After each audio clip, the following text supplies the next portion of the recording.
मित्रों नमस्कार।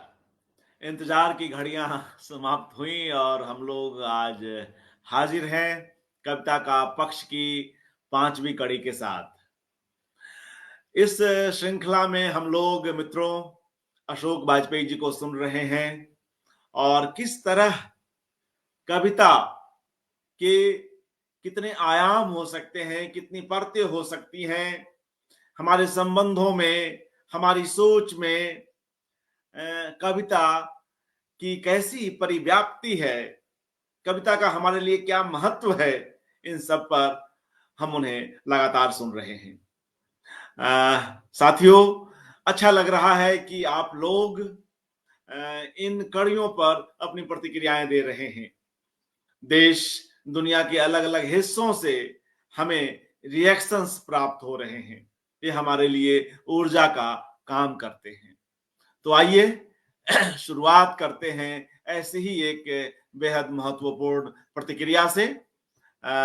कवि आलोचक अनिल त्रिपाठी जी। नमस्कार अर्पण जी। मुझे बहुत कहेंगे। अच्छा लगा, स्वागत। खास करके ये जो आपने श्रृंखला शुरू की है कविता का पक्ष, जिसे हमारे समय के बेहद महत्वपूर्ण कवि और लगभग जिनकी रचनात्मक यात्रा आप कह सकते हैं कि आधुनिक हिंदी कविता की समानांतर यात्रा की तरह ही रही है, उनके अंतः साक्ष्यों से और उनकी बातचीत से ये पूरा जो कविता का पक्ष आपने श्रृंखला आयोजित की, वो एक बेहद महत्वपूर्ण श्रृंखला है। पहली से लेकर के चौथी तक, यानी जो 4 श्रृंखलाएं अब तक रविवार्ता में प्रसारित हुई हैं, उन सबको बहुत ध्यान से मैंने सुना और मुझे हमेशा ये लगता रहा है कि कविता का जो विभिन्न और ज़रूरी पक्ष है और जो जिस पर बात इस समय होनी चाहिए, क्योंकि ये एक ऐसा दौर है जिस पर कविता को लेकर के बहुत गंभीर बहसें या बहुत गंभीर बातें नहीं हो पा रही हैं। कहीं न कहीं हम बोलने से चूक रहे हैं। ऐसे में अशोक वाजपेयी जी का बोलना और कविता के पक्ष पर बहुत ज़रूरी बात करना, विभिन्न पक्षों पर बात रखना बेहद महत्वपूर्ण है। कविता का राजनीति से क्या रिश्ता हो सकता है, कविता का समाज से क्या रिश्ता हो सकता है, कविता का भाषा से क्या रिश्ता है, कविता का सच्चाई से क्या रिश्ता है, ये सारी चीज़ें उन्होंने अपने पहले वक्तव्य में ही प्रमुखता से व्याख्यायित और विश्लेषित किया है। मुझे अच्छा ये भी लग रहा है कि कविता का जो पक्ष है उसके विभिन्न रूपों को वो अलग अलग कड़ियों में समेट रहे हैं। जैसे कविता का सच्चाई से क्या रिश्ता है, इस पर पूरी एक कड़ी उन्होंने रखी है। कविता में जो मानवीय संबंध की बात है, कविता मानवीय संबंधों का परिसर है, उस परिसर के जो विभिन्न पक्ष हैं उसको भी उन्होंने रेखांकित किया है। तीसरी कड़ी में खास के लड़कियों पर उन्होंने बात की है, कविता में जो बेटियां हैं। और चौथी कड़ी जो मैं अभी हाल ही में सुना मैंने, तो उसमें उन्होंने घर पर बात की, कविता में घर कैसे आता है। और इन तमाम सारी बातचीत के अनुक्रम में आप हमारे समय के जितने भी रेखांकित करने योग्य कवि हैं, उन तमाम सारे लोगों की कविताओं के हवाले से, उन तमाम सारे लोगों की कविताओं के संदर्भ से उन्होंने ये सारी बात की है। इन तमाम सारी बातों को याद कहते हुए उन्होंने कुछ सूत्र बहुत सारे अपने वक्तव्यों में दिए हैं और वो बेहद महत्वपूर्ण हैं। जैसे एक जगह उन्होंने कहा कि अलक्षित को लक्षित के अहाते में लाना कविता का जरूरी काम है। निसंदेह कविता वहाँ जाती है जो प्रायः हमारी आँखों से अनदेखा रह जाता है या जो ओझल रहता है। एक महत्वपूर्ण कवि उन जगहों पर जाता है और वहाँ से तमाम सारी बातों को ले करके आता है। तो इस तरह के तमाम सारे वाक्य, एक जगह वो कहते हैं कि कविता अप्रत्याशित का रमणीय है। तो ये जो सारे सूत्र हैं, एक जगह वो कहते हैं कि दुनिया भर की बहुत सारी कविताएं या लगभग सारी कविताएं पृथ्वी को लिखे हुए पत्र हैं। तो इस तरह से जो बातें सामने आ रही हैं, वो निश्चित तौर पर मैं कह सकता हूं कि कविता के बहुत सारे रूपों को और कविता के भीतर जो होना चाहिए, क्योंकि कविता बुनियादी तौर पर देखिए, कविता जो होता है वो होती है, उसमें जीवन महत्वपूर्ण होता है। कविता और जीवन का जो रिश्ता है, आ, वो किस रूप में आता है, अशोक जी इसकी व्याख्या कर रहे हैं। लगभग हर जो कड़ियाँ आ रही हैं उनमें अलग अलग रूपों में, तो ये बहुत बड़ी बात है। इसके अलावा जैसे भाषा को लेकर के बहुत सारी बातें उनके यहाँ हैं, क्योंकि कविता का काम बिना भाषा के तो नहीं चलेगा। और भाषा एक जैसा अशोक जी ने एक जगह कहा है कि कविता मूल उपकरण है। भाषा जो है कविता की अभिव्यक्ति का मूल उपकरण है। तो सारी जो चीज़ें हैं कविता के भीतर जो आनी हैं वो भाषा के मार्फत आनी है, भाषा के माध्यम से आनी है। तो भाषा बहुत ज़रूरी है। और इसमें एक विटगेनस्टाइन एक जगह कहते हैं, मुझे याद पड़ रहा है, कि to limit the words means to limit the words. यानी कि भाषा को यदि आप सीमित कर रहे हैं तो आप संसार को भी सीमित कर रहे हैं। और कविता में इसलिए भाषा जिस तरह से, जिन रूपों से होकर के, जिस उसके जितने पक्ष हो सकते हैं और जितना वो क्रिएटिव होकर के, रचनात्मक होकर के आ सकती है, वो अशोक जी उसको रेखांकित कर रहे हैं। और खुद उनका जो वक्तव्य है उसको सुनते हुए मुझे हमेशा ये लगता है कि भाषा वक्तव्य में, भाषा कविता में, भाषा अपने आसपास कैसे बढ़ती जा सकती है, कैसे उसमें एक नवाचारता पैदा की जा सकती है, ये उनके वक्तव्य से, यानी कि उनके वक्तव्य से हम बहुत कुछ सीखते हैं। तो भाषिक प्रयोगों को भी लेकर के उन्होंने जो बातें कही, बहुत महत्वपूर्ण बातें कही। पहला जो वक्तव्य था वो एक प्रकार से जैसे प्रस्तावना होता है, एक जमीन होती है, एक वैचारिक जमीन जो होती है कविता के पक्ष को लेकर के, उन्होंने उसमें बहुत स्पष्ट तरीके से अपनी बात रखी। मुझे जब वो ये बात रख रहे थे तो हमारे महत्वपूर्ण कवि केदारनाथ सिंह का एक वाक्य याद आ रहा था कि मैं बोलता हूँ इसलिए लिखता हूँ। और अशोक जी की कविता है लिखो, और वो बहुत महत्वपूर्ण कविता है। और क्यों लिखो, तो उसमें एक जगह आता है, एक संदर्भ आता है, 4-5 पंक्तियों का उद्धरण। लिखो ताकि अपनी मृत्यु के कई सदियों बाद तुम्हारे वंशज यह पहचान पाएं कि भयावह दौरों के समय उनके एक पुरखे ने याद रखने, दर्ज करने और बोलने की कोशिश की थी। पहले वक्तव्य में भी अशोक जी ने ये बात कहीं कहीं से एक अंडरटोन के रूप में ये बात सीधा सीधा रखी थी। तो निस्संदेह ये सारी जो कड़ियाँ हैं रविवार्ता के क्रम में, ये मैं मानता हूँ कि युवा कवियों के लिए भी और हम सब के लिए भी। जी, शुक्रिया अनिल त्रिपाठी जी। मित्रों, किस तरह से वे इन कड़ियों पर समेकित रूप से अपनी बात रख रहे हैं। आलोचकों के लिए भी ये एक हद तक कार्यशाला की तरह है ना, कवियों और आलोचकों की कार्यशाला की तरह है ये, जिसमें एक हमारे समय के महत्वपूर्ण कवि और महत्वपूर्ण आलोचक और भी तमाम सारे जो उनके रूप हैं अशोक जी के, यानी कि बेहद महत्वपूर्ण संस्कृत कर्मी, उनका ये सारा जो वक्तव्य है वो हम सबको आत्मसंपन्न बनाता है निस्संदेह। तो इस संदर्भ में मैं आपसे सिर्फ ये कहना चाहूँगा कि अशोक जी के वक्तव्य की हम सबको प्रतीक्षा रहती है, और आज भी उनका वक्तव्य आएगा, उसको मैं ध्यान से सुनूंगा। तो ये एक बहुत महत्वपूर्ण श्रृंखला है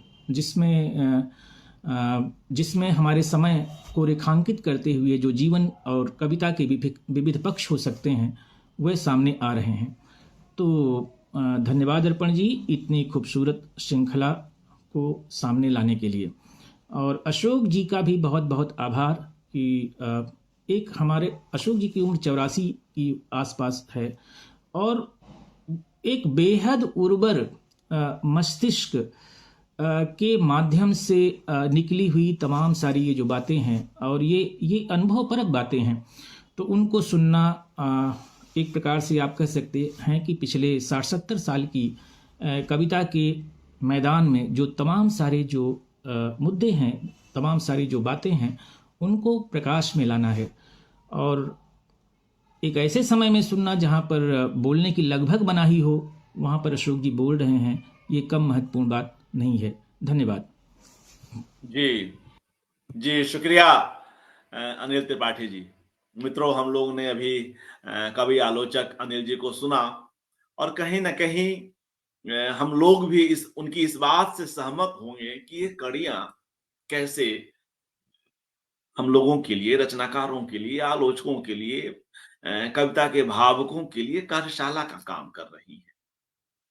क्योंकि इसमें एक व्यक्ति, एक स्तंभकार, एक कवि की जो अपनी अनुभूतियाँ हैं और उसके जो अपने सेंसेस हैं, कविता को ग्रहण करने के, कविता को पढ़ने के, कविता को याद रखने के, कवियों के साथ उठने-बैठने के, वे तमाम परतें इन कड़ियों में उजागर होती हैं। इसलिए हमें ये कड़ियाँ इतनी प्रभावित कर रही हैं। मैं लोगों से संपर्क में रहता हूँ, लोगों को भेजता भी रहता हूँ, तो जिस तरह के रिएक्शंस मिल रहे हैं उन्हें देखकर यही लगता है, उन्हें पढ़कर यही लगता है। पिछली कुछ एक 2 कड़ियों में अशोक जी ने मानवीय संबंधों पर बात की। अ, मानवीय संबंधों का जो उद्घाटन है कविता में कई स्तरों पर होता है और अशोक जी या कोई भी हम में से इस बात को मानेगा कि साहित्य में जिस तरह के हम ब्योरों में जाते हैं, आत्मपरक ब्योरों में जाते हैं, वे अन्य शास्त्रों के लिए संभव नहीं है। इतिहास हो, समाजशास्त्र हो, राजनीति विज्ञान हो, वहां इस तरह की गर्माहट या इस तरह की अभिव्यक्ति नहीं मिलेगी।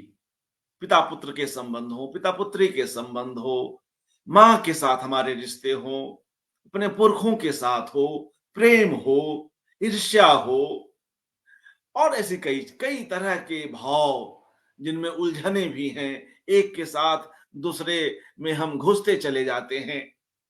तो यह सब साहित्य का ही दरअसल क्षेत्र है और इस मायने में कविता या समग्रता में हम पूरे साहित्य की बात करें तो उसका अपना एक विशेष महत्व है। इस कड़ी में भी अशोक वाजपेयी जी मित्रों मानवीय संबंधों में एक बेहद खास संबंध पिता पर अपनी बात रखेंगे। पिता यहां दो तरह से आए हैं। एक तो यह कि कवियों ने अपनी अभिव्यक्तियों में अपने पिताओं को किस तरह से देखा, समझा है और उनके बहाने वे क्या कहना चाहते हैं। और दूसरा यह कि जब वे स्वयं पिता बनते हैं, उसकी भूमिका में आते हैं, तब उनके भीतर कुछ दर्ज करने की, कुछ साझा करने की क्या बातें होती हैं। तो ये दोनों ही भाव आज हम सुनेंगे अशोक वाजपेयी जी के इस वक्तव्य में, कविता का पक्ष की इस 5वीं कड़ी में। और अभी अ, अनिल त्रिपाठी जी ने उस ओर संकेत किया, तो मैं भी एक बार कहता चलूं कि अभी हाल ही में 16 जनवरी को अशोक वाजपेयी जी का जन्म दिवस रहा और लोगों ने उन्हें बधाइयां दी और दिल्ली में कार्यक्रम में सब लोगों ने उनसे प्रत्यक्ष भेंट की और बड़ी गर्माहट के साथ वह पूरा सिलसिला चला। सोशल मीडिया पर और दूसरी अन्य जगहों पर भी लोगों ने उन्हें शुभकामनाएं दी। तो इस अवसर पर रवि वार्ता की पूरी टीम की ओर से भी उन्हें बिलेटेड हैप्पी बर्थडे मैं कहता हूं। उनकी रचनात्मक सक्रियता न सिर्फ हम लोगों को चौंकाती है बल्कि कहीं न कहीं हमें बहुत कुछ करने के लिए प्रेरित भी कर रही होती है।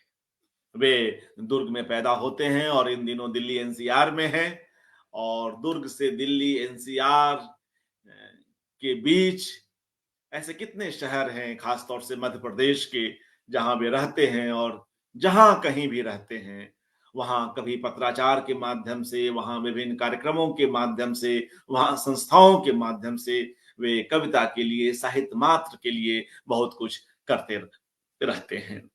कभी कभार जो उनका चर्चित कॉलम है उसमें भी हम देखते हैं कि जब वे भारत में कुछ देखते हैं, सुनते हैं, विभिन्न कार्यक्रमों में जाते हैं, साहित्य का हो, संगीत का हो, नृत्य का हो, पेंटिंग का हो, तो कैसे वे उन्हें दर्ज करते चलते हैं, विदेशों में भी जब उनका कोई व्याख्यान होता है या किसी महत्वपूर्ण कार्यक्रम में उनकी शिरकत होती है या वहां से कई सारी पुस्तकें लेकर आते हैं, तो उनके भी ब्यौरे कभी कभार में हम पढ़ते आए हैं।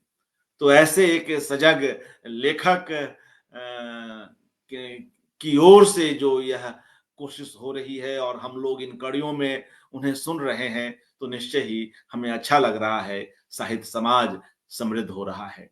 आज की इस कड़ी में भी वे पिता पर केंद्रित अपनी बात रखेंगे और हिंदी में जो कविताएं उपलब्ध हैं उसे भी उद्धृत करेंगे। तो मैं मित्रों उन्हें बुलाऊं, उन्हें हम लोग सुने, उसके पूर्व एक बेहद खास नज्म पिता को ही लेकर सुनते चलें, निदा फाजली जी का। पिता मर चुके हैं, मगर पुत्र को लगता है, शायर को लगता है कि वे उसमें आकर हर तरह से समामेलित हो गए हैं। उसकी उंगलियों में वे हैं, उसकी सांसों में हैं, उसके कंधे पर हैं, उसके लिखे हुए में हैं, उसकी सोच में हैं। तो मरने के बाद पिता कैसे हमारे भीतर उतर जाते हैं, बेहद बेहद महत्वपूर्ण और बेहद प्रभावित करने वाली नज्म, भावप्रवण नज्म यह है कि वह इनकार कर देता है शायर कि पिता जिंदा ही हैं, वह जो उनके मरने की खबर फैला रहा है वह झूठा है। तो बहुत ही मुझे यह नज्म पसंद है। वालिद की वफात पर पिता पर निदा फाजली लिखते हैं, मैं सुनाता हूं और इसके बाद फिर हम लोग अशोक जी के पास चलेंगे। वालिद की वफात पर, तुम्हारी कब्र पर मैं फातिहा पढ़ने नहीं आया, तुम्हारी कब्र पर मैं फातिहा पढ़ने नहीं आया, मुझे मालूम था तुम मर नहीं सकते, तुम्हारी मौत की सच्ची खबर जिसने उड़ाई थी वो झूठा था। शायर जान रहा है कि वो खबर सच्ची है, मगर उस सच्ची खबर को उड़ाने वाला झूठा है। निदा फाजली लिखते हैं, तुम्हारी मौत की सच्ची खबर जिसने उड़ाई थी वो झूठा था, वो तुम कब थे? कोई सूखा हुआ पत्ता हवा से मिलके टूटा था, कोई सूखा हुआ पत्ता हवा से मिलके टूटा था।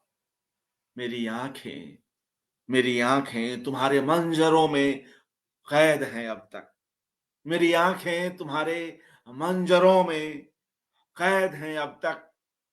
मैं जो भी देखता हूं, सोचता हूं, वो वही है जो तुम्हारी नेक नामी और बदनामी की दुनिया थी। सब कुछ, पूरी विरासत, जैसे कि पिता की पूरी विरासत पुत्र के पास आ गई हो। और ऐसे भी हम कहते हैं कि पिता के मरने के बाद पुत्र को कई देश के कई अंचलों में पगड़ी बांधी जाती है और कुछ फिल्मों में तो इस दृश्य को बड़े ही इंप्रेसिव ढंग से दिखलाया गया है कि लगता है कि पिता का चेहरा ही पुत्र के चेहरे में आ गया। इस टेक्निक से इस दृश्य को दिखलाया गया है जो इस परंपरा की आत्मा है। जब हम पिता के मरने के बाद पुत्र पर वह पगड़ी बांधते हैं, तो पूरी विरासत कैसे एक हो गई है, शायर इस नज्म को यहां पर रख रहा है, इस नज्म में इस बात को रख रहा है। वे कहते हैं, निदा फाजली, मैं जो भी देखता हूं, सोचता हूं, वो वही है जो तुम्हारी नेक नामी और बदनामी की दुनिया थी। कहीं कुछ भी नहीं बदला। तुम्हारे हाथ मेरी उंगलियों में सांस लेते हैं, तुम्हारे हाथ मेरी उंगलियों में सांस लेते हैं। मैं लिखने के लिए जब भी कलम कागज उठाता हूं, मैं लिखने के लिए जब भी कलम कागज उठाता हूं, तुम्हें बैठा हुआ मैं अपनी ही कुर्सी में पाता हूं। बदन में मेरे जितना भी लहू है, बदन में मेरे जितना भी लहू है, वो तुम्हारी लग्जिशों, नाकामियों के साथ बहता है। वो तुम्हारी लग्जिशों, नाकामियों के साथ बहता है। मेरी आवाज में छुपकर तुम्हारा जेहन रहता है। मेरी आवाज में छुपकर तुम्हारा जेहन रहता है। मेरी बीमारियों में तुम, मेरी बीमारियों में तुम, मेरी लाचारियों में तुम, तुम्हारी तुम्हारी कब्र पर जिसने तुम्हारा नाम लिखा है वो झूठा है।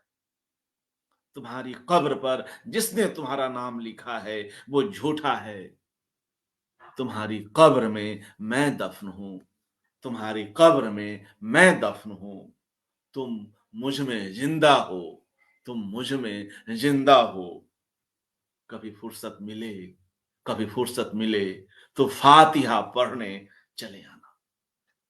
कभी फुर्सत मिले तो फातिहा पढ़ने चले आना। तो एक बेहद मशहूर नज्म निदा फाजली की वालिद की वफात पर। तो पिता पुत्र के बीच का रिश्ता कितना अहम होता है, कितना खास होता है, हम इस नज्म में देख सकते हैं। तो यह तो एक तरह की बात हुई। ऐसी और कितनी बातें, कितनी जटिलताएं, कितनी उठापटक इस रिश्ते में है, कितने पेचो-खम हैं, उन सब पर आज अशोक वाजपेयी जी अपनी ओर से क्या कहते हैं।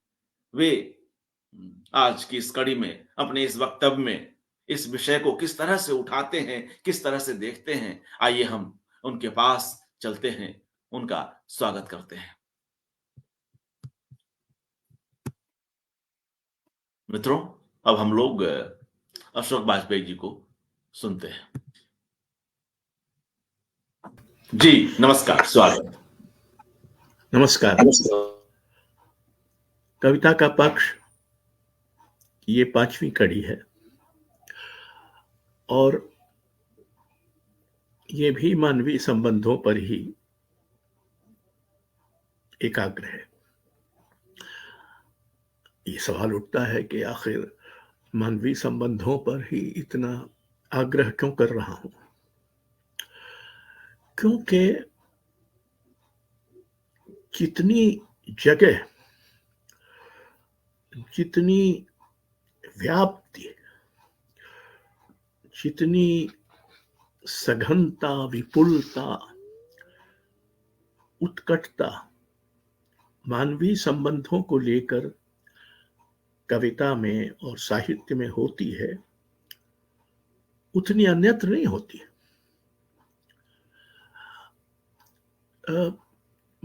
मानवीय संबंध अपनी ऊष्मा में, अपनी जटिलता और सूक्ष्मता में, अपनी सहज उत्कट उच्छ्वास में कविता में ही आते हैं या कहानी और उपन्यास में आते हैं और एक तरह से किसी समय और समाज में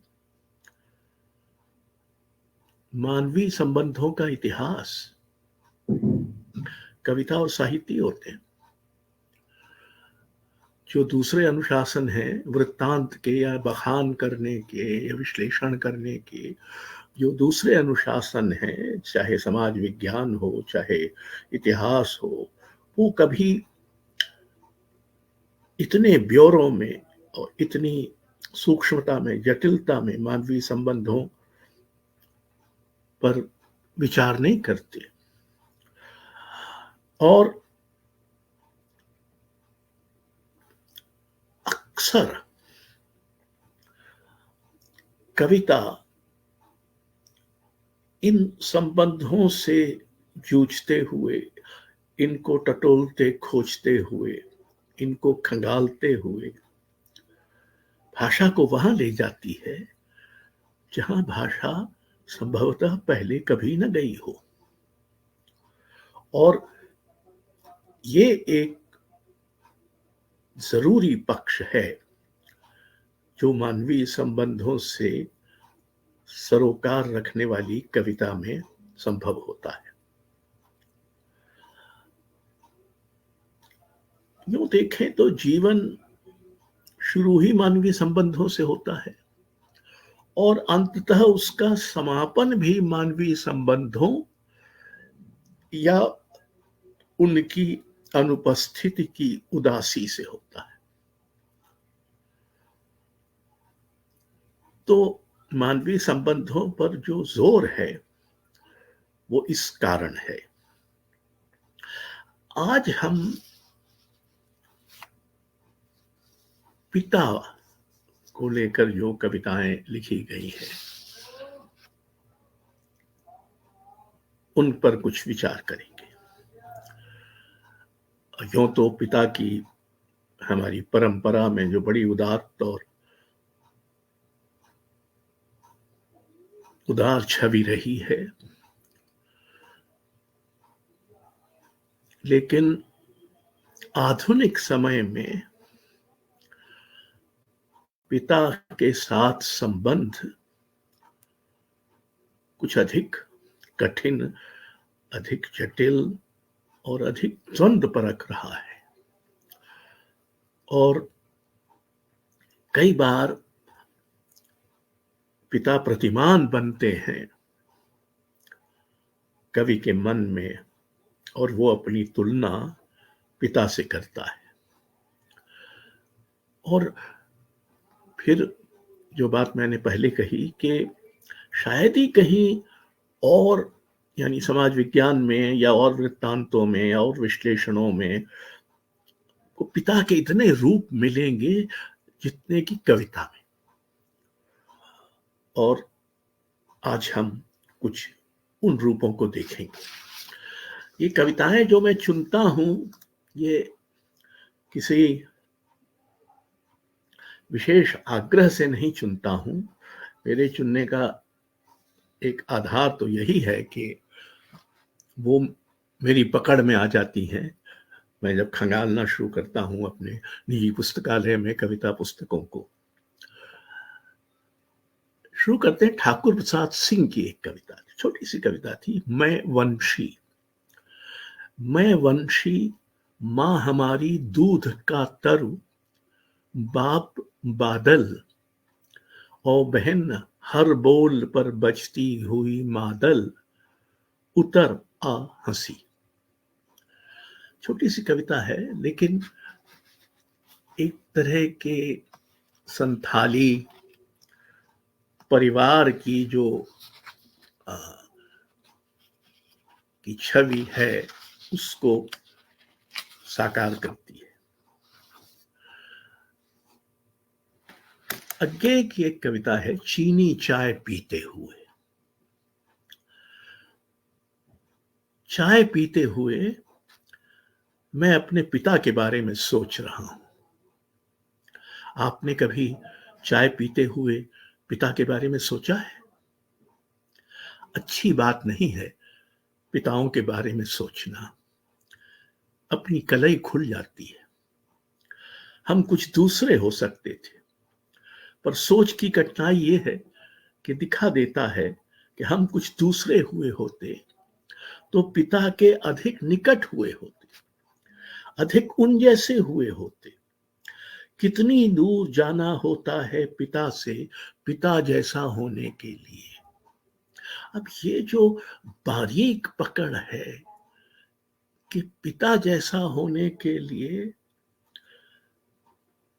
पिता से कितनी दूर जाना चाहिए। पिता भी सवेरे चाय पीते थे, क्या वो भी पिता के बारे में सोचते थे, निकट या दूर? रघुवीर सहाय ने पिता पर कम से कम 2 कविताएं तो लिखी हैं। एक अधिक लंबी कविता है, लेकिन उनकी एक और कविता है शक्ति दो। शक्ति दो, बल दो हे पिता, जब दुख के भार से मन थकने आए, पैरों में कुली की सी लपकती चाल छटपटाए। इतना सौजन्य दो कि दूसरों के बक्स बिस्तर घर तक पहुंचाएं। कोट की पीठ मैली न हो, ऐसी दो व्यथा शक्ति दो। और यही नहीं, और यह नहीं दो तो यही कहो अपने पुत्रों, मेरे छोटे भाइयों के लिए यही कहो, कैसे तुमने अपनी पीढ़ी में किया होगा क्या उपाय, कैसे सहा होगा पिता, कैसे तुम बचे होगे। तुमसे मिला है जो विक्षत जीवन का हमें दाय, उसे क्या करें। तुमने जो दी है अनाहत जिजीविषा, उसे क्या करें। कहो अपने पुत्रों, मेरे छोटे भाइयों के लिए यही कहो। तो ये कवि पुत्र है जो अपने पिता से आग्रह कर रहा है, और उसमें इस बात का स्वीकार है कि पिता से ही जिजीविषा मिली है, ये अनाहत जिजीविषा। और पिता ने भी अपने समय में उपाय किए होंगे और कैसे जीवन को विक्षत रखा होगा। ये पिता के प्रति एक तरह की कृतज्ञता का भाव है, जो धीरे धीरे संभवतः हमारे जीवन में भी विरल हो गया है। रमेश दत्त दुबे की एक कविता है, पिता। खूंटी पर टंगे कोट में पिता अब भी हो सकते हैं। मां किसी परात में भाई की पथराई आंखों में हो सकते हैं। मकान का नक्शा, चीजें जिस तरह आती हैं हमारे पास, हम नहीं जाते उस तरह उनके पास। पिता का कोट कभी नहीं आया मेरे शरीर पर। अपने को पिता से कमतर समझना और अपने को अपने पिता के योग्य न समझना, लगभग उनका सही सही बेटा या बेटी न समझ पाना, ये भी हमारे समय का एक तरह का काव्य समय है। कमलेश कविता, पिता शांत बैठे थे, मैं खड़ा देख रहा था उनको, जो आ रहे थे, जो जा रहे थे, जो रुक रहे थे, जो खड़े होकर मुझे घूर रहे थे। पिता बैठे थे शांत, पूरे मौन। शैशव की मेड़ों पर छलांगता हुआ भय आया, रिक्त की सीमाएं नापता हुआ, किशोर साहस के भीतर थर थर कांपता हुआ। उनकी दृष्टि थी कहीं क्षितिज पर, मैं कितनी सीमाएं लांघ गया था, अबोला मैं क्या क्या बोल गया था। एक छवि पिता की, जब बेटा तो सक्रिय है और पिता शांत बैठे, ऐसे मर्म क्षण कविता ही पकड़ सकती है। अनामिका अनु ये कविता का अंश है, शीर्षक तो है पिता ही। पिता का कोई रंग नहीं होता, जैसे पसीने और पानी का नहीं होता। पसीने में गंध होती है, पिता की भी होती है, वात्सल्य की खुशबू, मेहनत की झांस लिए। पिता पानी, बेटी में मिलकर शरबत, बेटे में मिलकर छाछ, कुम्हलाए थके उनके चेहरे में अनंत आश्वस्ति। पिता कितना खास, कितनी खुशियां और सांस। पिता की पदचाप होती है जो दूर से सुनाई दे जाती है। सीढ़ियों पर चढ़ रहे होते हैं और हम दौड़कर दरवाजा खोल देते हैं। बिना झांके ताके पिता की पदचाप ध्वनिश्च याद है आज भी। एक बेटी है जो अपने पिता को याद कर रही है और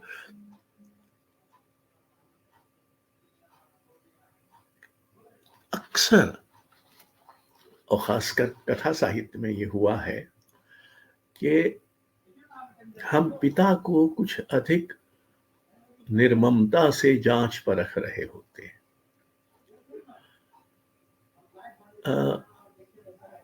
ऐसी कहानियां और उपन्यास के प्रसंग हैं जिनमें पिता पर एक तरह का फैसला देने का मन होता है। कविता में प्रायः ऐसा नहीं हुआ है, कम से कम जहां तक मेरी जानकारी और समझ है। फिर एक नई कवि हैं, युवा कवि, फैमिली एल्बम, विजया सिंह।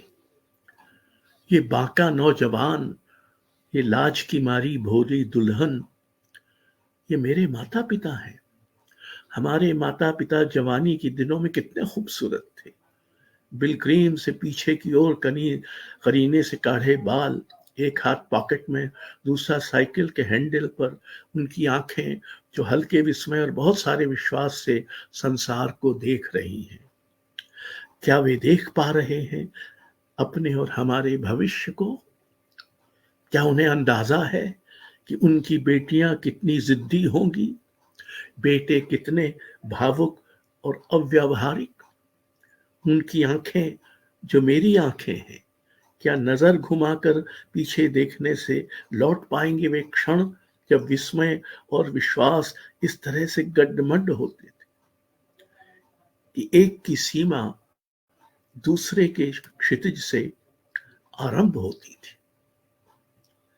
क्या मुझे उन्हें बता देना चाहिए कि पिताजी, आप जो इतने हलकों से मेरी 2 बाह की बहन को थामे हैं, मेरी माँ जो बेल बॉटम और कुर्ता और जो खास तौर पर शायद फोटो के लिए ही सिलवाए है पहने खड़ी है और सामने बिल्कुल देख रही है, मैं जो आप दोनों के बीच रखे स्टूल पर खड़ी उद्दंडता और मासूमियत से मुस्कुरा रही हूं, आप नहीं जानते ये दुनिया कितनी जल्द शालीनता खोने वाली है। हवा कितनी प्रदूषित हो जाएगी और नदियां कितनी मैली, आप नहीं जानते जहां आप खड़े हैं। तो एक बेटी अपने पिता की सच्चाई, एक समय की सच्चाई और अपनी सच्चाई और अपने समय की सच्चाई दोनों को मिलाकर देख पा रही है। एक और युवा कवि है, अनुराधा सिंह। उनकी कविता है पितर। मां कहती अभी किनकी है, हाथ ढक दो। पिता कहते सीमेंट गीला है, पैर नहीं छापना। खेत कहते बाली हरी है, मत उघटो। धूप कहती खून पसीना कहाँ हुआ अभी, चलती रहो और भी हड़करार हैं अभी।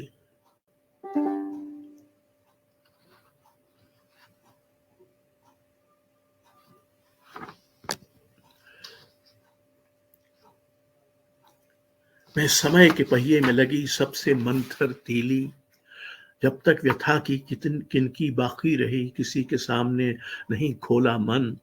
ठंडा गरम निभा लिया, सुलह की थाली में परोसा देह का बासी भात। आंख के नमक से छुआ, सब्र के 2 घूंट से निगल लिया। पत्थर हो गया मन का सीमेंट पिता, कहीं छाप नहीं छोड़ी अपनी। आदि। तो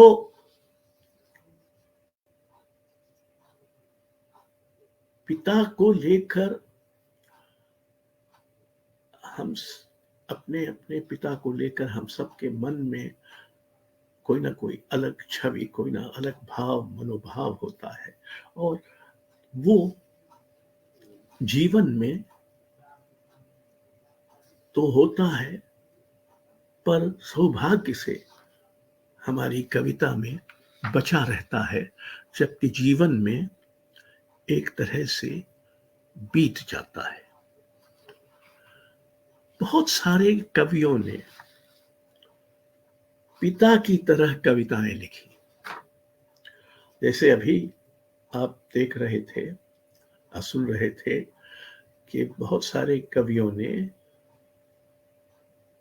पिता के बारे में, बेटा बेटी होते हुए कविताएं लिखी हैं। तो अब ये दूसरा पक्ष है। मस्तन कमलेश की ही कविता है, बेटी।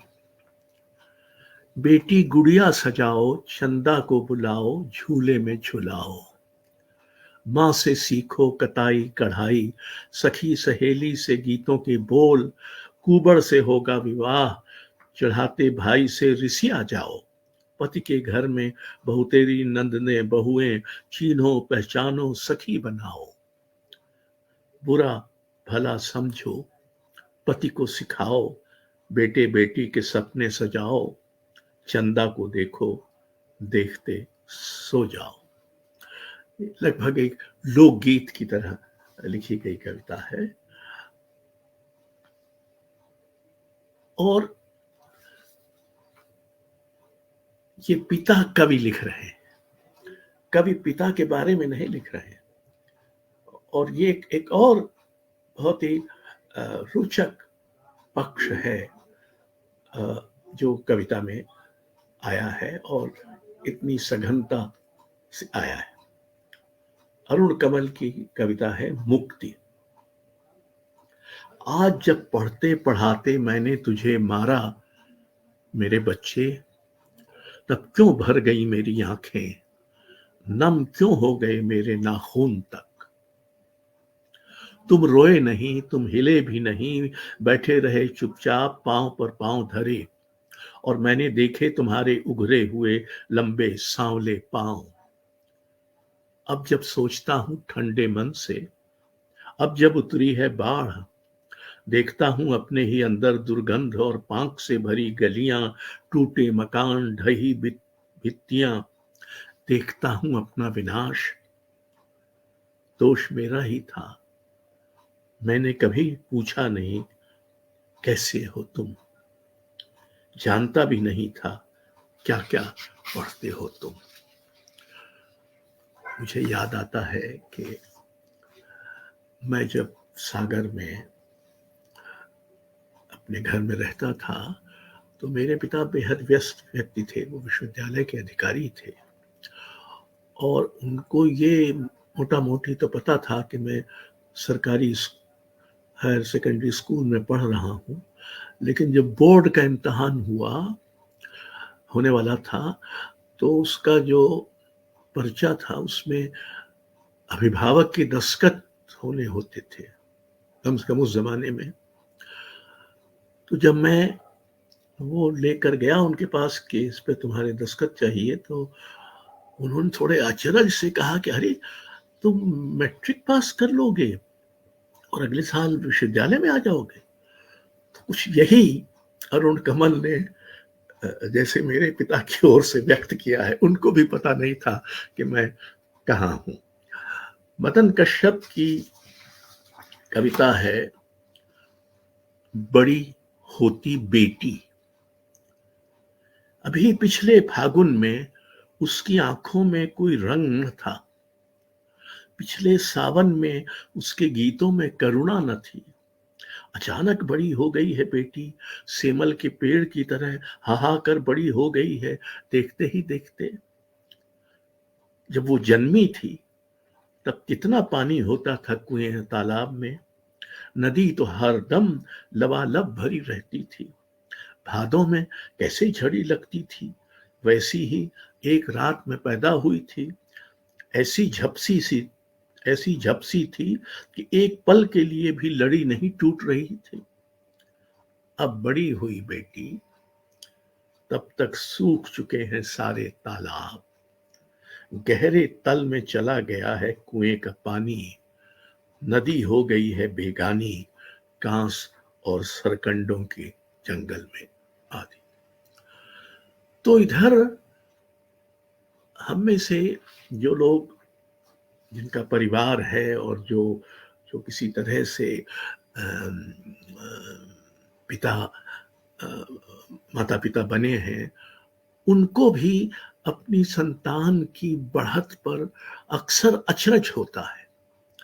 और ये अचरज इतना मर्मस्पर्शी होता है कि वो कविता में ही आ सकता है। वो कहीं और इस अचरज को ठीक से व्यक्त करना, और उसी अचरज के साथ बराबर कविता में यथार्थ के अपेक्षाकृत अधिक निर्मम पक्ष का भी एहसास चला आता है, जैसा भी आपने मदन कश्यप की कविता में देखा और उसके पहले अरुण कमल की कविता में भी। उदयन वाजपेयी ने पिता होने की अपनी व्यथा को एक दूसरे ढंग से व्यक्त किया है। लगता है मरने का एहसास कमजोर पड़ रहा है। मैं खींचता हूं अपने बेटों पर जैसे तेज हवा उद्यान उखाड़े डाल रही हो। मैं खींचता हूं अपने बेटों पर जैसे जैसे ओह, मुझे अपनी क्रूरता की उपमा ढूंढे नहीं मिल रही है। प्रकृति दोनों हाथों से बटोरे ले रही है अपने तमाम उपस्कर। लगता है मरने का एहसास कमजोर पड़ रहा है। ये अपने बेटों के प्रति एक पिता की और जो एक विचित्र स्थिति है, अपने मरने का एहसास और अपने बेटों के साथ खींच। कविता में ऐसे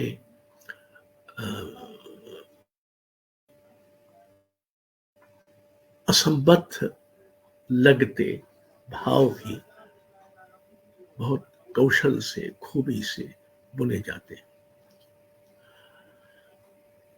विमल कुमार की एक कविता है, एक नन्ही सी लड़की की डायरी। अब ये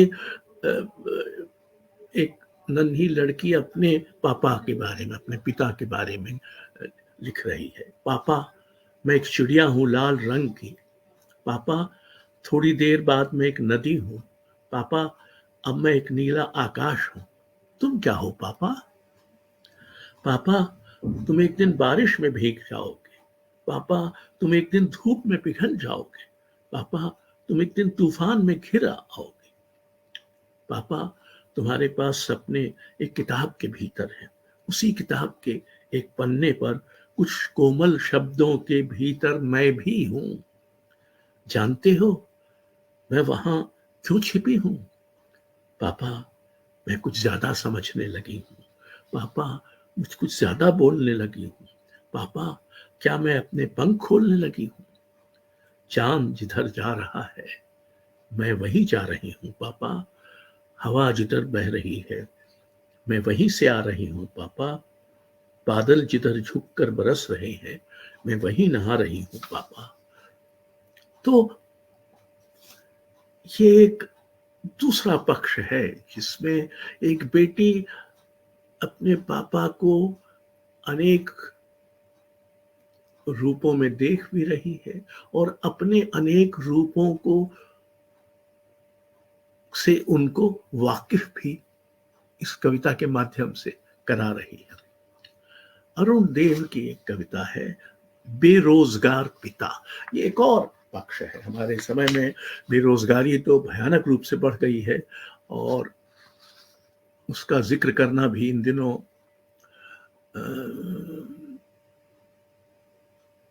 राष्ट्रद्रोह में आ सकता है, पर बहरहाल तो ये कविता है, बेरोजगार पिता।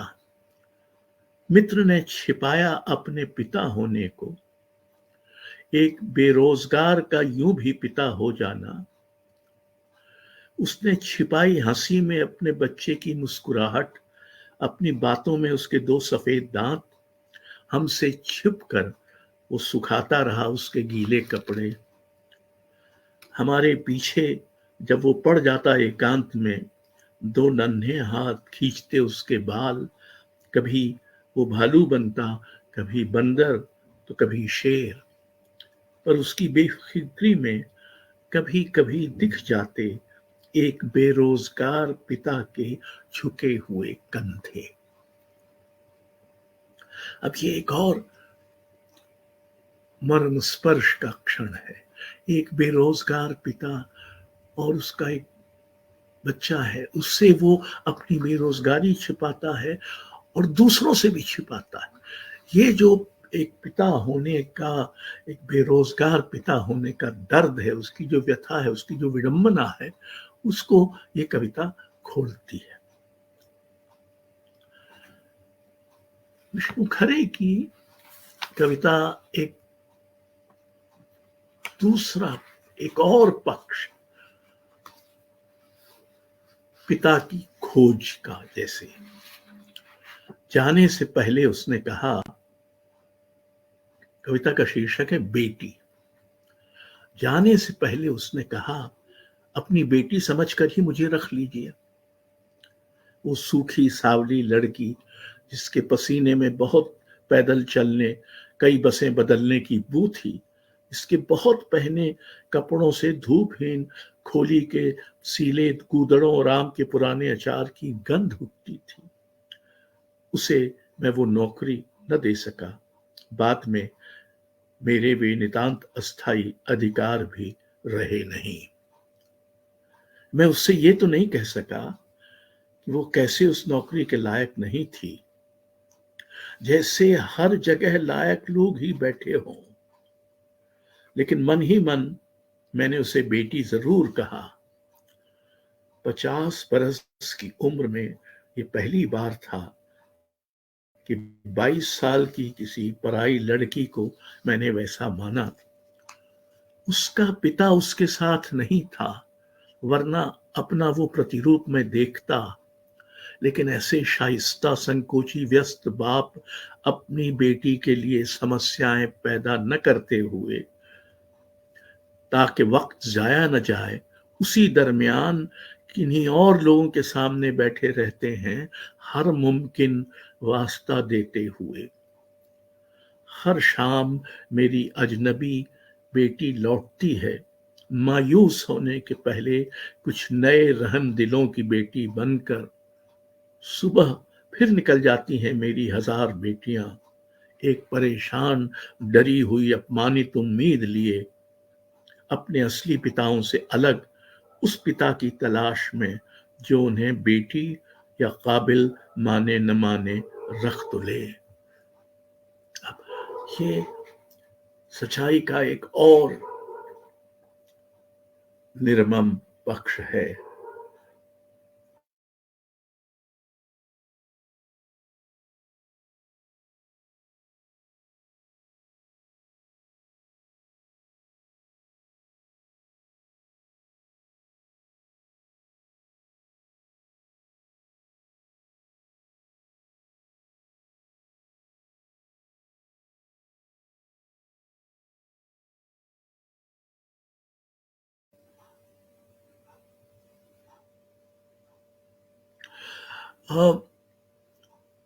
ध्रुव शुक्ल की कविता पिता के पिता की कविता है, पापा के पापा की कविता, और अन्विका के जन्म पर है। सुनो अन्विका, तुम्हें सुनाए कविता, सबने सुनी सुनाई सबको, अब अमेरिका जाएगी कविता, तुम्हें बधाई देगी पापा के पापा की कविता। कितनी खुशियों को मिले नाम, पापा बन गई एक खुशी बन गई माम। कोई खुशी केवल थी मौसी बन गई अब जो छोटी बुआ, कोई खुशी बनी अब फूफा, एक खुशी अब बड़ी बुआ। तुम्हारे आने से ये हुआ, एक खुशी तो बन गई नाना, एक बन गई नानी। अनवी के आने से बन गई खुशियों की एक कहानी। जाहिर है कि इस कवि पिता का बेटा अमेरिका में है और उस बेटे के बेटी हुई है तो ये पापा के पापा की कविता बनती है। अयन की नानी की नाव में नाना बैठे अब बनकर दादा, दादी बनकर नाव चलाए नानी, बोलेंगे अनवी और अयन, हैया हो हैया, मन नाचे ताता थैया, अयन बन गया भैया। तो कहां कहां पिता की उपस्थिति है और पिता की को लेकर कितनी सच्चाई कविता समेट लेती है। और ये नहीं है कि कविता में वो पक्ष भी आए जो पिता का यथार्थ है और पिता के बारे में सोचते हुए जिस यथार्थ से कविता उपजती है। कविता अपना यथार्थ रचती भी है, लेकिन वो दिए हुए यथार्थ को खारिज या अतिक्रमित नहीं करती है। ये कविता का गुण है। अगर वो हमारे आसपास के यथार्थ को भूल जाए और अपना एक स्वतंत्र स्वायत्त यथार्थ रच ले, तो उस कविता में कुछ मानवीय गर्माहट की और मानवीय विडंबना की का अभाव होगा। तो अच्छी कविता ऐसा नहीं करती है। अब ये वसंत सकर गाय की कविता है। मेरे बच्चों पिता का घर, मेरे बच्चों मेरे पिता की तरह मैंने कोई घर नहीं बनवाया तुम्हारे लिए। हालांकि बड़े अचरज से देखते रहे तुम, चिड़े चिड़ी को घोंसला बनाते और घर की धुन गाता मस्त मलंग पतंगा मुंह में मिट्टी दबाए एक घर तामीर करता रहा कैप्सूल नुमा। टकटकी बांधे चीटे चीटियों का बामी बनाना, तुम देखते रहे मकड़ियों का जाल बुनना, चूहे का बिल खोदना, मिट्टी उलीचना। कभी कहीं जाते मेरे साथ तो अचानक ठिठक जाते, किसी घर के सामने देखते मेरा चेहरा। इतना भव्य इतना प्यारा, कब बनेगा घर हमारा पापा। और किसी पाश कॉलोनी की किसी चुनिंदा जगह पर तुम दंग रह जाते यह देखकर कि क्यों इतना उजाड़ खंडहर पड़ा हुआ है, इतना आलीशान ये मकान। कि अब अदालती हो चुकी है भाई बहनों की अदावत, कि जब जब होती है मुकदमे की पेशी, एक पिता के बलिदान और बच्चों के लिए सहयोए किसी स्वप्न की कहीं दिरकती है एक दीवार और धड़ाम गिरता है किसी हिस्से का प्लास्टर। अब तो वाकई मुश्किल है इस शानदार मकान के खिड़की दरवाजों और दीवारों के चहकते सब्ज रंगों की गुज़श्ता पहचान। मेरे बच्चों मेरे पिता की तरह मैंने कोई घर नहीं बनवाया तुम्हारे लिए। तो ये व्यथाएं जो पिता होने की भी व्यथाएं हैं और कई बार बेटा होने की भी व्यथाएं हैं। पिता होने की विडंबना और बेटा बेटी होने की विडंबनाएं, ये सब कविता के परिसर में इस बीच आई हैं। जो अनेक कवियों से मैंने उदाहरण दिए वो अभी आज लिख रहे कवि हैं। एक आध ही कवि तो कवि ऐसे मैंने चुने जो पहले के हैं और दिवंगत हैं, मसलन अज्ञे या रघुवीर साहा या कमलेश। बाकी सब कवि अभी हैं, अभी सक्रिय हैं। तो कविता में जो यानी ये जो हमारा व्यापक जीवन है जिसमें इतनी सारी चीजें छूट रही हैं, बिछुड़ रही हैं, छीनी जा रही हैं, भुलाई जा रही हैं, जिनके लिए अब सामाजिक अभिव्यक्ति में जैसे जगह नहीं बची है, उन सभी को कविता कोशिश करती है कि वो अपने घर में बसाए रखे। कमलेश जी की का शब्द है बसाव। तो कविता मानवीय संबंधों का बसाव है, और उस बसाव में बहुत सारी ऐसे मार्मिकताएं, विडंबनाएं, व्यथाएं, सुख दुख सब समाये होते हैं जो हमारे समय के हैं। और एक बात कि अगली बार हम जब फिर मानवीय संबंध के परिसर में जाएंगे तो हम उन कविताओं को देखेंगे जो माँ को लेकर लिखी गई। माँ पर लिखी गई कविताओं में एक दूसरे किस्म का भाव होता है, एक तरह की सहज भावुकता माँ शब्द कहते ही हम सब में प्रायः विकसित होती है। क्या कविता इस भावुकता को किसी सार्थकता में बदल पाती है? क्या कविता में माँ को याद करने का ढंग पिता को कविता में याद करने के ढंगों से कुछ अलग है? इस पर हम अगले पक्ष में विचार करेंगे। धन्यवाद जी, शुक्रिया अशोक जी इस कड़ी के लिए और इस वक्तव्य के लिए। ये विभिन्न जरूरी पक्ष पिता को लेकर हमारे यहाँ हमारी भाषा में कविताओं में किस तरह से आते हैं, इस पर हमने आज अशोक वाजपेयी जी को सुना। और एक से बढ़कर एक कविताएं यहाँ पर उद्धृत हुई। कई सारी कविताएं रह भी गई जो संभव भी नहीं है।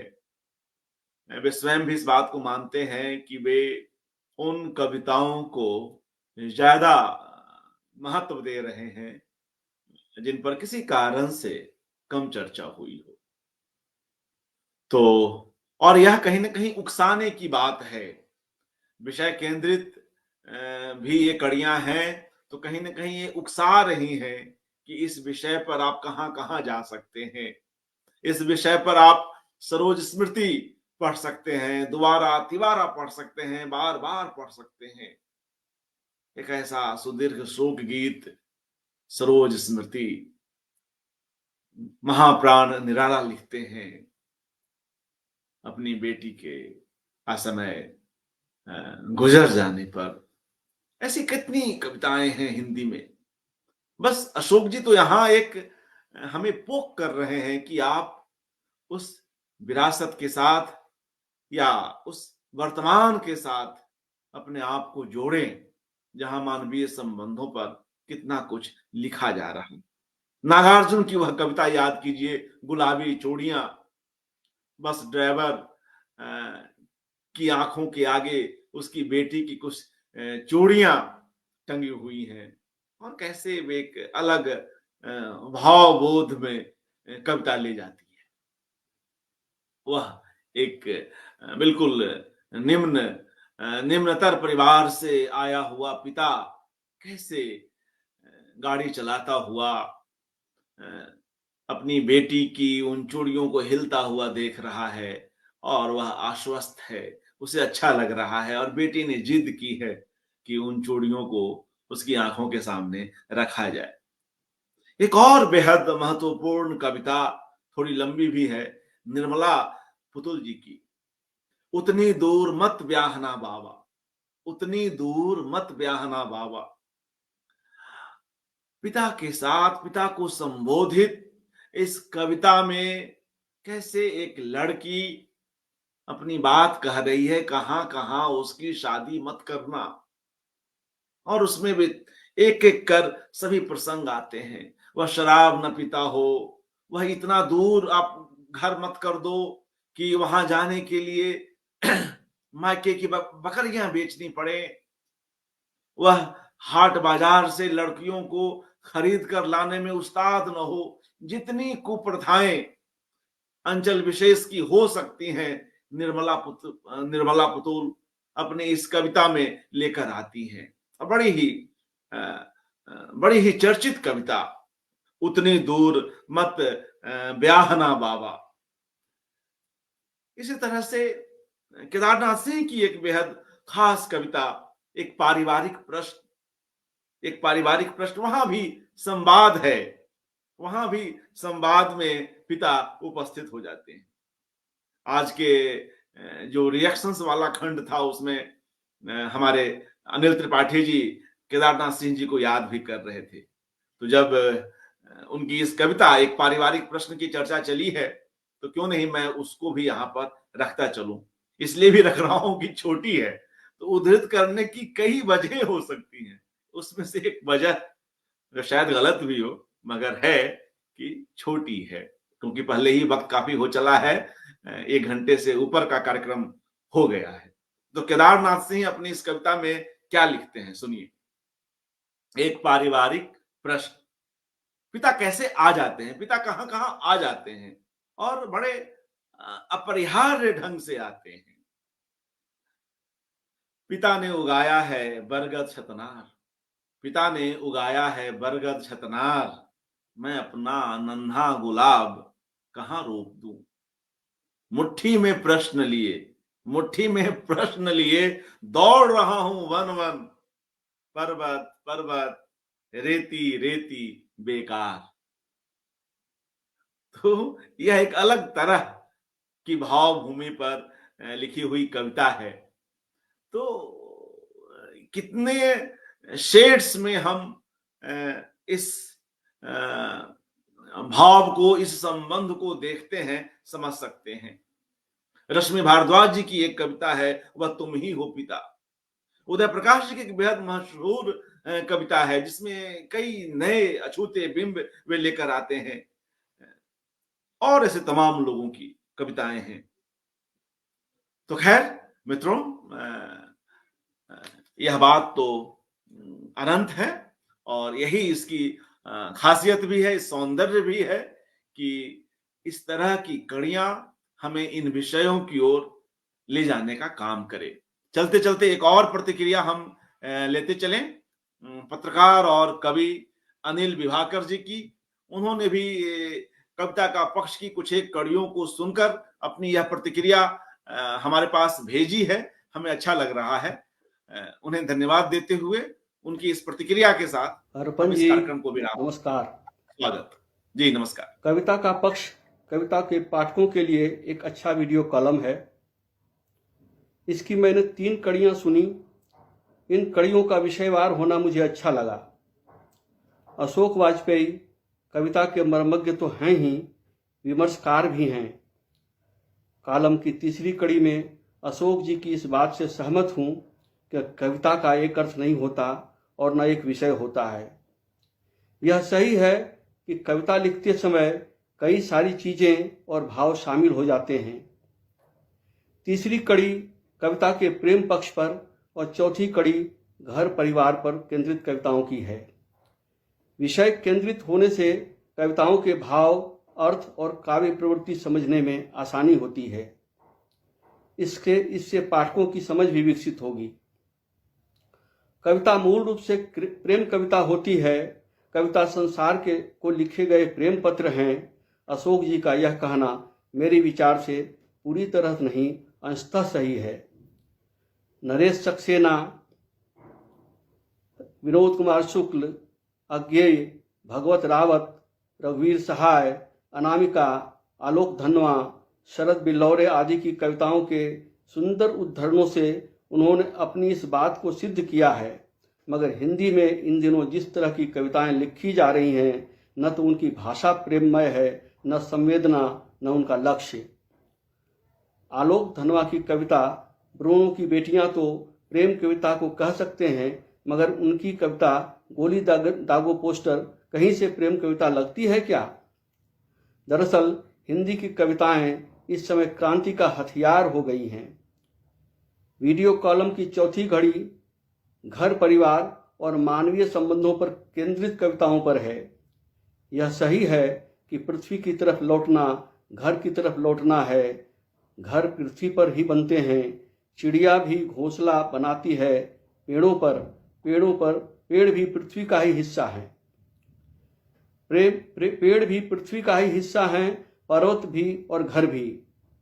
इसलिए अशोक जी ने बिल्कुल सही कहा कि पृथ्वी की तरफ लौटना घर की तरफ लौटना है। और यह भी सही है कि घर कविता में पहली बार कबीर की कविता में आया है, जो घर जा रहे आप ना चलो हमारे साथ। इस संदर्भ में अज्ञेय, शमशेर, त्रिलोचन और विनोद कुमार शुक्ल की घर विषयक कविताओं की चर्चा अशोक जी ने की है। घर पर अब भी कविताएं लिखी जा रही हैं। अशोक जी की भाषा बहुत सांद्र और सुंदर है, अच्छी लगती है सुनने में। वे कवि तो हैं ही, कविता के विमर्शकार भी हैं। इसीलिए तो उन्होंने कहा, अलक्षित को लक्षित के अहाते में लाना कविता का जरूरी काम है। कविता के इस ऊसर समय में आपका यह प्रयास प्रशंसनीय, स्तुत्य है। अर्पण जी, मेरी शुभकामनाएं, शुभेच्छाएं। धन्यवाद जी। शुक्रिया अनिल जी। और मित्रों, इसी के साथ आज की यह कड़ी समाप्त होती है। अगली कड़ी में हम फिर मिलेंगे। कविता का पक्ष यह श्रृंखला आप रविवार्ता के अंतर्गत सुन रहे हैं। रविवार्ता जो हमारा फेसबुक पेज है और रविवार्ता जो हमारा यूट्यूब चैनल है, ये सभी कड़ियां इन दोनों ही जगहों पर उपलब्ध हैं। ये प्रतिक्रियाएं, इस तरह की प्रतिक्रियाएं हमें मिलती रहती हैं। इसमें कई नई चीजें जुड़ती जाती हैं। आपकी सहमति, असहमति, सब कुछ यहाँ पर स्वागत योग्य है। अच्छा लगता है कि आप लोग जुड़ रहे हैं, सुन रहे हैं। तो आप सभी मित्रों से अनुरोध है कि अपनी प्रतिक्रियाएं अवश्य दें, वीडियो संदेश में दें, लिख कर दें, जिस भी तरह से आपको सुविधा हो। हम यही चाहते हैं कि यह मुहिम लोगों तक पहुंचे और लोग किसी न किसी रूप में इसमें हमारे साथ इंटरैक्ट करें। शुक्रिया हमसे जुड़ने के लिए। जिन मित्रों ने रविवार्ता के फेसबुक पेज को लाइक नहीं किया है, उनसे अनुरोध कि वे इसे लाइक कर लें और उनसे यह भी कि रविवार्ता के यूट्यूब चैनल को भी सब्सक्राइब कर लें। अगली कड़ी में हम फिर मिलते हैं। नमस्कार, धन्यवाद।